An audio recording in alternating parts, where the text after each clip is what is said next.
Alright, so I'm just checking in with a progress report. The big deck build is going quite well. A little bit slow, but yeah, I'm doing it in around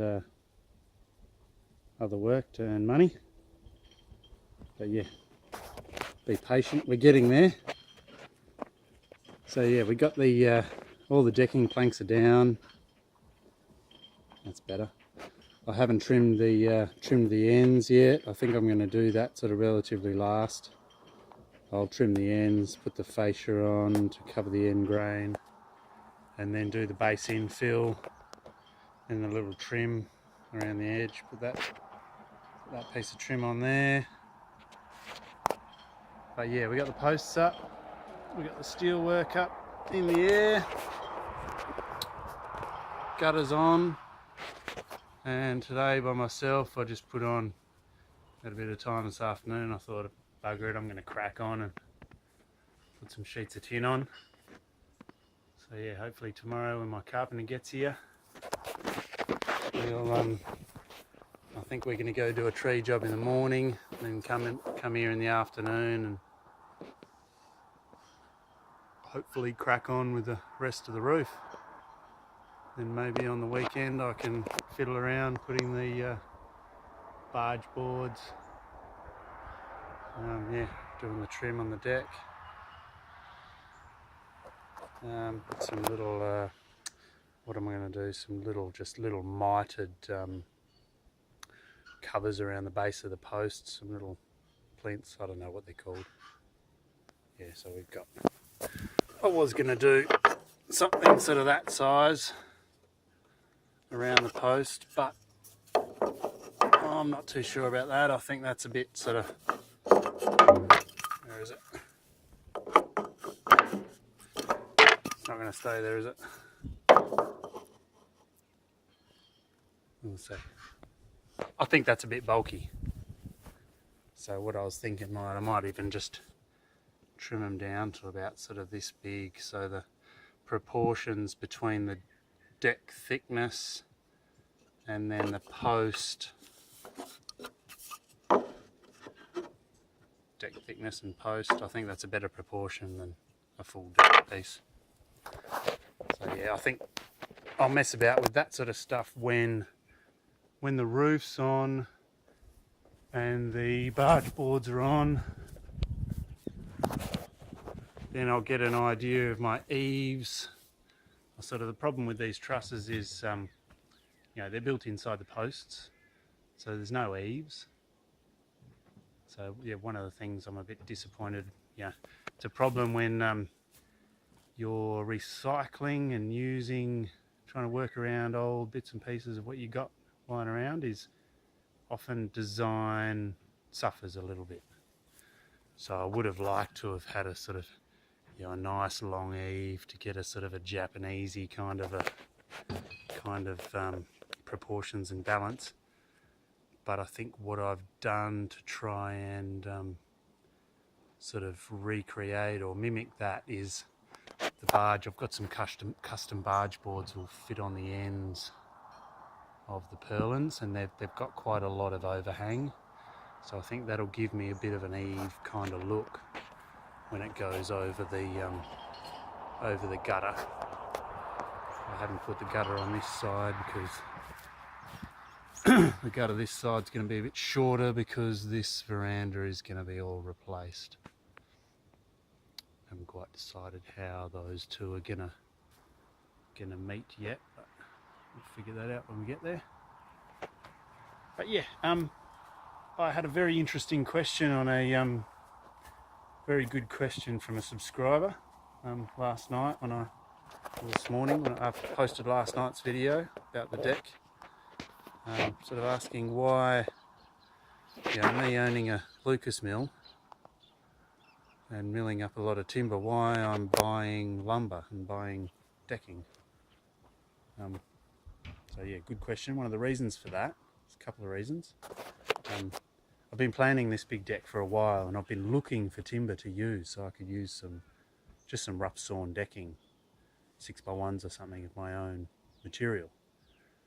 But yeah, I've been looking, and just South Australia, you don't come across very many long select grade pieces of timber. You know, we're out here in the South Aussie. It's a bit of a dry climate. We don't have too many tall straight trees, not like the west coast of Australia or the east coast. So yeah, on the first deck over there I bought Merbau 90 by 19, and I sort of wanted to continue sort of tie these two areas in together. I've got the same sort of posts, which are posts that I've milled 4x4s out of radiata pine. So I've got the posts sort of tying in, and the deck colour is going to be the same, so that ties in. And obviously treated pine as the subframe. You've got to have that. Like, yeah, I'm not cutting treated pine or sending it off to be turned into permapine. So yeah, I had to buy the lumber underneath. I looked around when I built that deck. I would have liked to have used some Australian hardwoods like a spotted gum, a Citriodora, or a yeah, well, that's really about it for hardwood decking. Red gum, there used to be some red gum hardwood decking, but I haven't seen that around for a long time. It was certainly around when I built that deck a few years ago. But in just looking around when I went to build this one, I sort of undernard, I was going to get some sort of you know, composite decking and just make this out of sort of half plastic, half wood sort of stuff, but that was a bit too expensive. And then I thought, well, I'll just tie the two in together by having the same kind of timber. And yeah, since I just went on the internet this morning and had a look at what was around, and yeah, there's some new stuff, some Western Australian Carry, it's called, West Australian hardwood decking, which is just similar price to this Merbau. But when I went to buy the, when I went looking for the Merbau to buy this, because I wanted to get this, I thought, bugger it, I can't find any timber to cut myself, so I'm just going to have to buy it.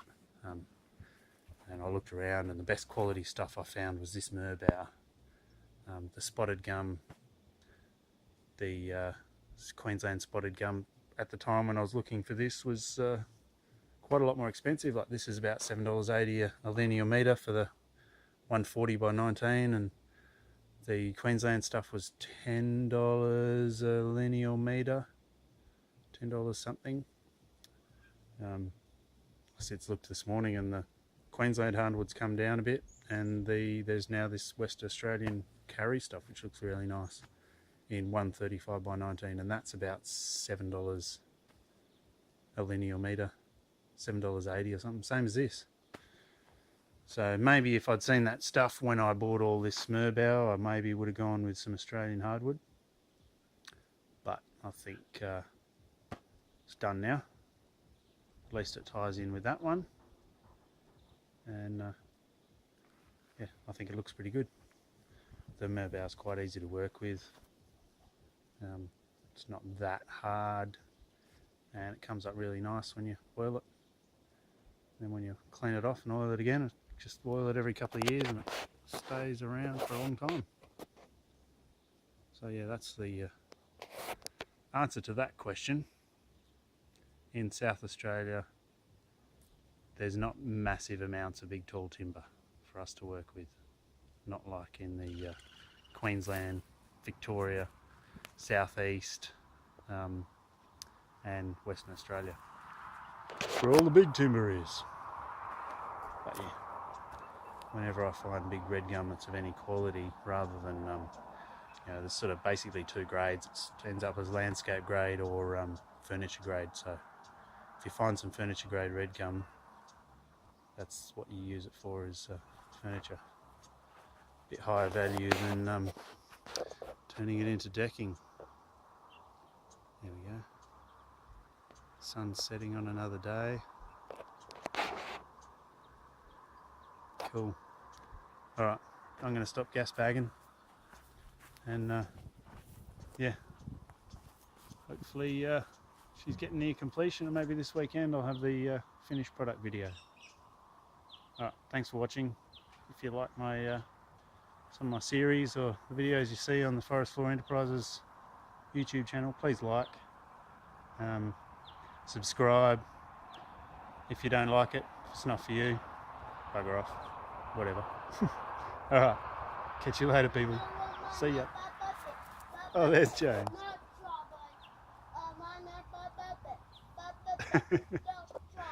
Over and out.